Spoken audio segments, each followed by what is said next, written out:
Thanks for joining us on the Week in Review. We'll be joined by our guests in just a moment. But first, top candidate for mayor Paul Vallas faces questions about whether or not he fully resides in Chicago.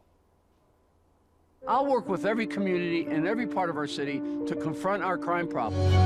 WTTW reports on property records showing the Vallas' primary residence in Palos Heights.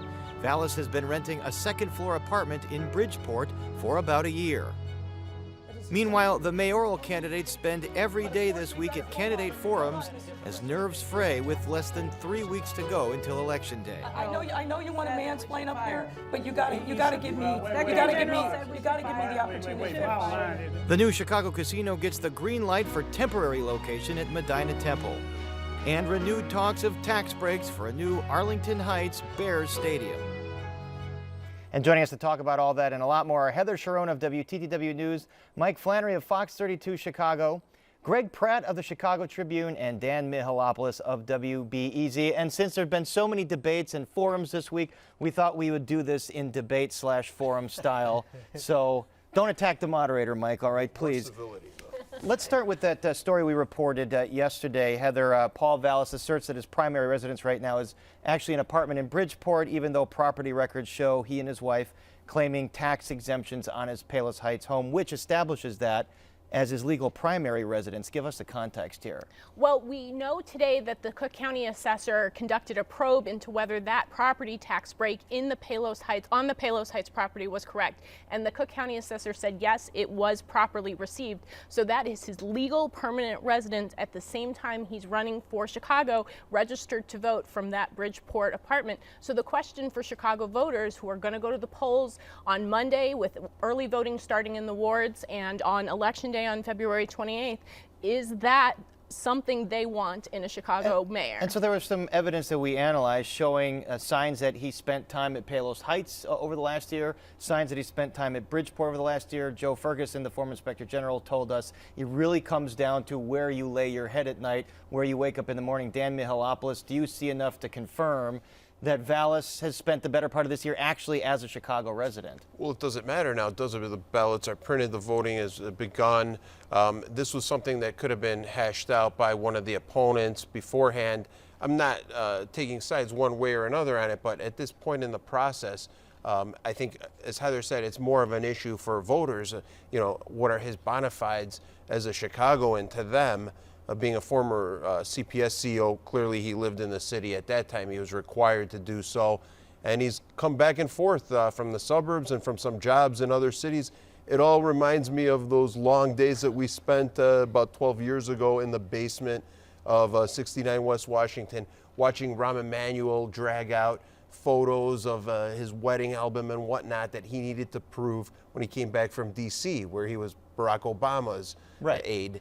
And, you know, he stayed on the ballot, and I think, obviously, Vallas is going to be a choice on February 28th. There was a ballot challenge to him because he had not lived in Chicago, but he kept a house here that he rented out, and the Supreme Court, the state Supreme Court at the time, Mike Flannery, decided, well, since you kept your piano there and a wedding dress there and some TVs, that was enough to prove that you are a Chicago resident. Right, and in the end, it had zero impact on that election. It didn't stop him from winning easily, and my guess is this will have not a huge, I won't say zero, but it won't have a huge impact. Well, I think for a lot of the voters that have made up their minds, it doesn't really matter. Other issues are bigger than is he in Palos there's or nothing Bridgeport? bigger than there's nothing more Chicago than questioning whether or not somebody's a Chicagoan, you know. And so it's going to be fodder for some people, but it is just kind of an interesting sideshow that keeps it entertaining. It goes down to that old pet peeve of Chicagoans when someone goes to another city and says, I'm from Chicago, but they're actually from Libertyville or something or like Palos. that. Or Palos. Palos or Heights. Naperville. Which I proposed in my reporter role tax on people saying that they're from the Chicago when they're from the suburbs. And then I think the city's pension crisis is solved. Greg Pratt, why do you think, given the fact that Jamal Green brought up a residency challenge against Willie Wilson, who has a home in Hazel Crest but an apartment here, and that Rahm challenge from 12 years ago, why did no one challenge Vallas's residency?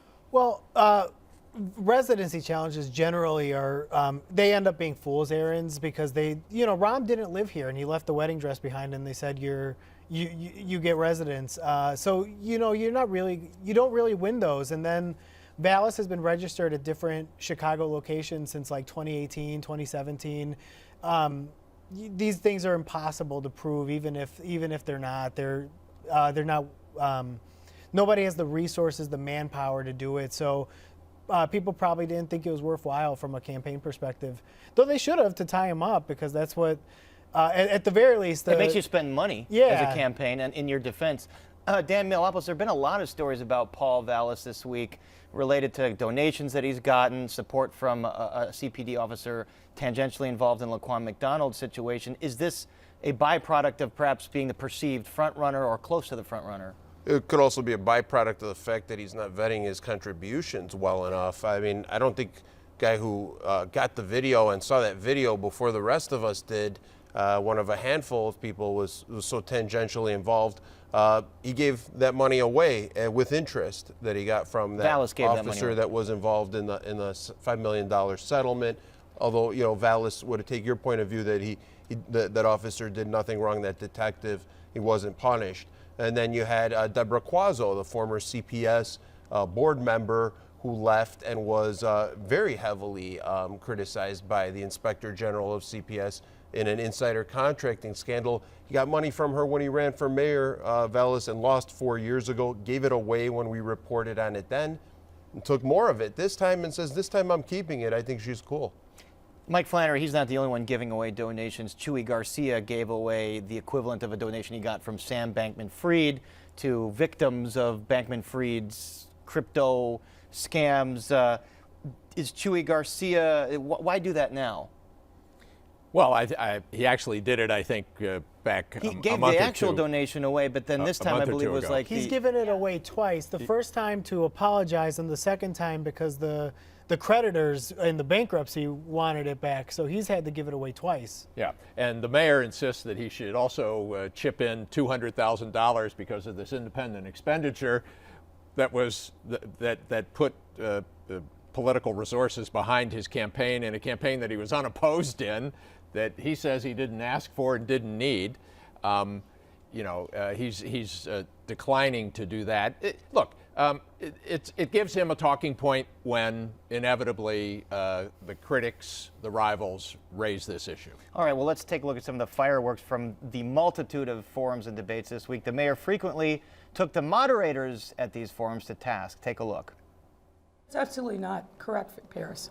A lot of your questions are laden with premises that are just belied by the facts. You're describing them as if they're dumb, lazy, and not doing anything. That's absolutely false. That is the question, premise, actually, Madam Mayor, the question was about the 45% of kids who are chronically absent. Here's what I know. Why are they not in class? Here's what I know, Mike. The reality, and I'd invite you to come with me sometime to an elementary school or high school. So, Mike, we have something in common. Not only did we moderate one of these forums, but the mayor took us to task for our questions. What did we do wrong? Well, look, that had all the hallmarks of a rehearsed outburst. And in our planning sessions for the forum, at the very first meeting, I told my colleagues, you know, she's going to attack us. And I suspect it will involve something akin to suggesting that black and brown kids that I was by asking about them being the victims. 45% of Chicago public school kids are chronically absent. They're the victims here. But she, by twisting that around to make it seem as though I'm calling them dumb and lazy, you know, she ducked the thing. So I rehearsed that response. And so I wanted to make it clear that that was absolutely false. That was a line I had rehearsed, just as she, I'm sure, rehearsed I thought that was hers. completely impromptu. And then I said that, and then I repeated the question. What about the 45% of Chicago public school kids, Madam Mayor, who are not in class? And I made it clear she was ducking the question. People could make their own minds up. All right, Heather Sharon, with these forums and debates, 8 candidates at our debates. Chuy Garcia didn't come. 9 candidates at the other debates. Did Did anything come out of these that gives voters a clearer picture of who would best serve their interests? Well, they did get a sense of what Mayor Lightfoot has done in office. She is always ready to counterpunch. She is always ready to dispute the premise of any question or any suggestion that there's, some issue or that there's some failing in her administration. So I think that is important for voters to see. I also think you saw that candidates like Roderick Sawyer and Sophia King and Jamal Green and Cam Buckner are having a lot of trouble distinguishing themselves from the other candidates because there are certainly differences between them, but they are all sort of in a generalized moderate progressive sort of lane that they're all elbowing for space in. Whereas you have somebody like Brandon Johnson, who I think seems to be resonating with people who are looking for a robust, really left, really progressive approach to Chicago. And backed heavily by the teachers union. Absolutely. And telling us here he did not differ with the teacher. He would not differ with the teachers union on any single policy. What kind of question is that? Exactly. Another person taking the moderator to task. Greg Pratt, you covered pretty much all of these forums. What stood out to you? Well, I think it's important for people to get a chance to see them, not just to hear their policy ideas, although they do, but to get a sense of what kind of leader they are, what kind of personality they have, because as much as your policy ideas and your plans affect how you govern, everybody has a plan until they get punched in the face. And watching to see how people react, how they work, and how they appeal to the voters is worthwhile. And I know their consultants are talking to them a lot about that. Make sure you don't come off looking too angry. Make sure you don't come off looking too combative, but make sure you don't come off looking like a dove. And then Dan Mihalopoulos, I'm sitting here as a moderator knowing that there are folks like Roderick Sawyer polling at 0%, Jamal Green polling at maybe 2 or 3%, and I kind of have to get them in. What assess that second tier of candidates for us? Yeah, it's always a very difficult situation for you, and I don't envy you when you have so many candidates and you're trying to do equal time, and it's difficult to cut people off, but sometimes you have to.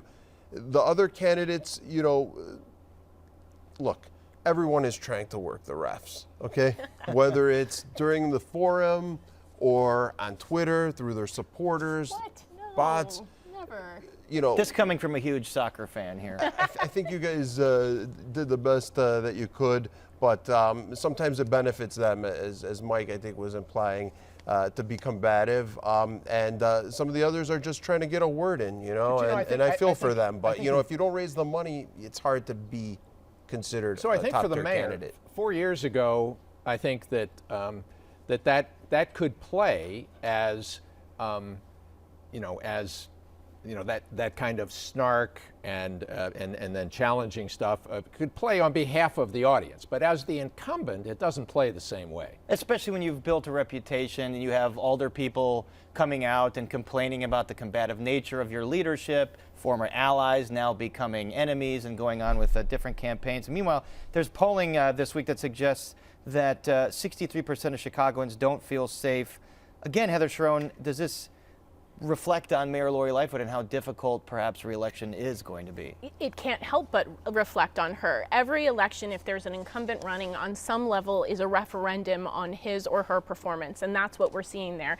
I think this is a difficult issue for Chicagoans to grapple with, and it's a difficult issue for us to cover because different people mean different things when they say public safety. For some people, they're worried about carjackings or murders or other sort of physical threats. And there are other people in Chicago who are worried about being subject to unfair and unconstitutional policing. And that is all part of this mix. We wrote this week about how the consent decree is only 3% in full compliance, and this is 4 years after it was issued. That plays a role in the increase in crime. But then the mayor keeps saying, no, it's 80%, you're Again, wrong. disputing the premise of the question, which makes it really tough to get your hands around. Dan Mihalopoulos, the polling, it seems like a new poll comes out every day. Some of these polls are from the campaigns, maybe making their candidates look more strong than they are.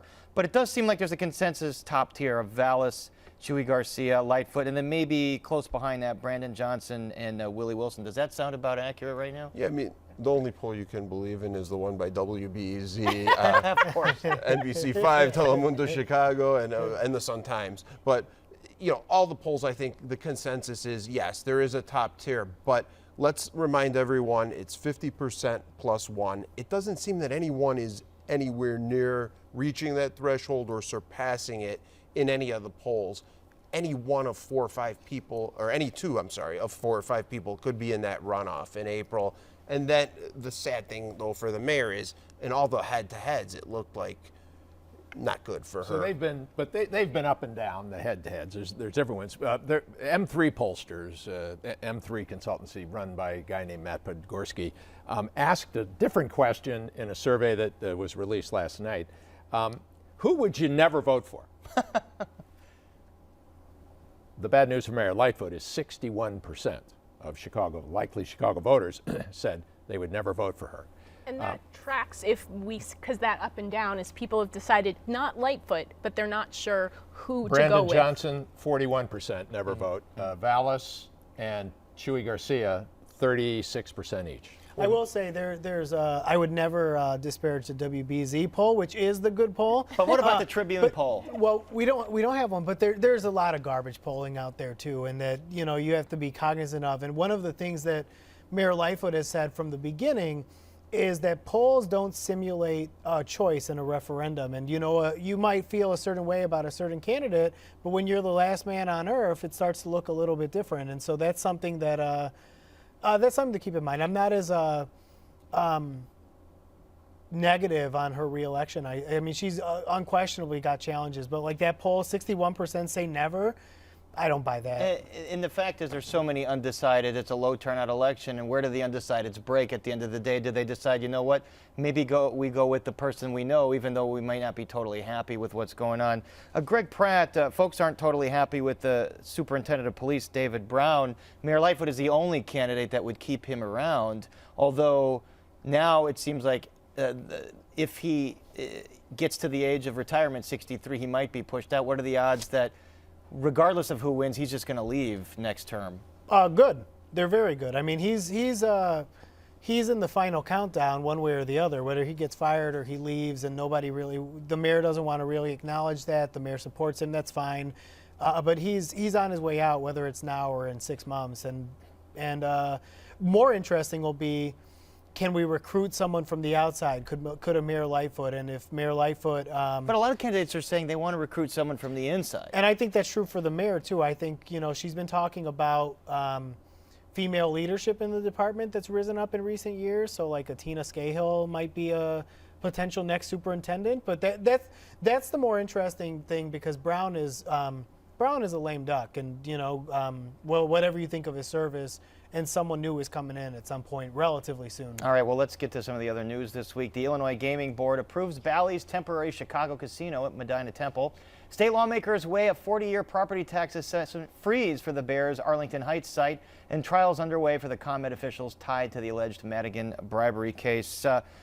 Mike Flannery, when are we going to see moving vans full of slot machines and card tables start pulling up outside Medina Temple and getting this casino up and running? Well, I think it's possible. It's now that they've gotten that permit. I mean, this is from the Illinois Gaming Board. This was the final hurdle here. Yeah. Well, they still need the gaming license. They haven't gotten that yet. So this is the permission to sort of operate a casino at the Medina Temple. So the big hurdle remains. But if they were going to slow things down, I don't think this would have been granted so quickly. Sure. And this is a relatively quick grant. So I think there could be this temporary location could be up and running next year. Well, the idea was that it would open this summer and it would start generating those receipts that the city desperately needs to help solve its financial crisis. It's dedicated for the pension funds, and we've heard different strategies from different candidates about how exactly they would use that money, but it is desperately needed to take some of the pressure off. Dan Mihalopoulos, is it going to start generating significant traffic jams in the River North neighborhood? Yeah, I mean, there's already a lot of traffic jams around there. It's a busy area,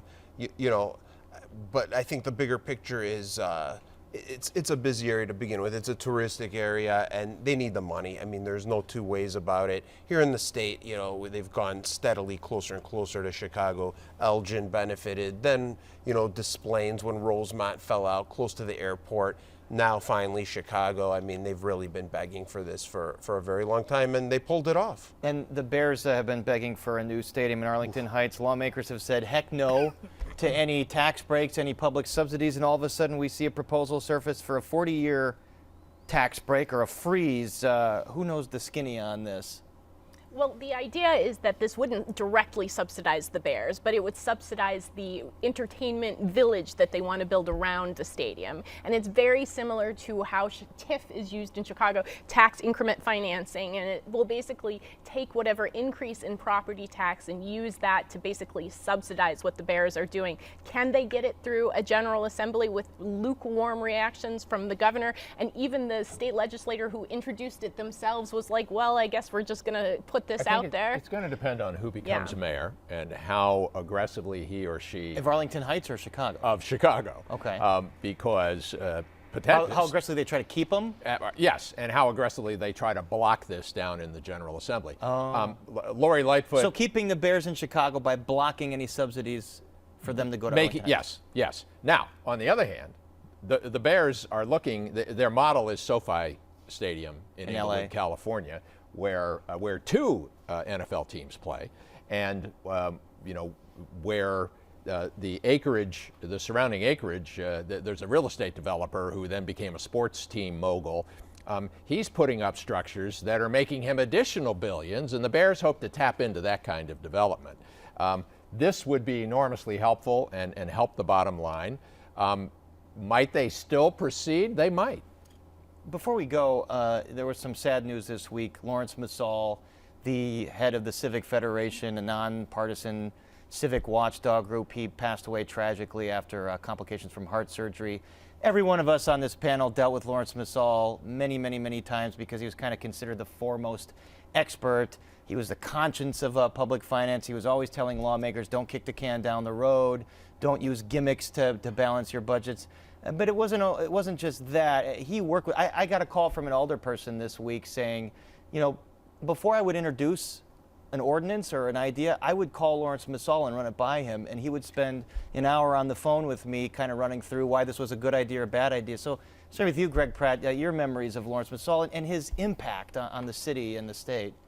Well, he was the foremost public finance expert here in the city of Chicago and in the state of Illinois. And there's this whole, there are a tremendous amount of people that we each rely on to help us understand what's going on, to help us translate this on behalf of the viewers and the readers and everybody out there. And I'm personally grateful for them. The readers and the public benefits from them. And it was really sad and shocking because he was 61 years old. And you don't want to see anyone go like that. But there's this, we're all very lucky that there are people who take our calls and help us bring the facts to the public. And the thing about him, a lot of folks come at it from an ideological agenda. He didn't have any other agenda than the future of the state. And it's not just numbers here. I mean, budgets relate to public safety and education and the environment. And if you can't get your house in order fiscally, you have no future for the next generation. Absolutely. He was one of the people that really understood the core problem that touches all the other things that we talk about here. But let's also give credit to him for marshaling the staff that he has there. To be people like my former influential. Tribune colleague, Lori Cohen, who's an excellent investigative reporter, and others who kind of went deep on these sorts of bond documents that, we go through as reporters as well. But these guys really understand it, and Lawrence was the one who would then explain it to us and to the rest of the public. And then go testify at city council or before the state and wave the finger and say, make responsible decisions here. Don't give the next generation debt that they can never pay off. That's right. He had a dedicated speaking spot during the public hearing every year for the city budget. And I will always be grateful for when I was starting out, the city council was considering whether to securitize their sales tax bonds. And that sounds really boring, but he helped me write an article that I think made sense of it and helped people understand what that really meant for the people of Chicago. And that's what we've lost here. He had a fabulous sense of humor. I met him, got to know him when he was working for a governor. And when he left state government and came back up here, I congratulated him on escaping unindicted, and he got a huge kick out of that. And he was a credit to St. Ignatius and to. That's the thing. Number one thing he always talked to me about, Iggy. You gonna go to the Iggy Loyola basketball game? I said, no, I don't know, Lawrence. I know you're gonna be there with all your maroon and yellow colors, with all your buddies. you know, I was at his funeral and everyone eulogized him by saying he was everybody's friend. He considered everyone on the stage his friend.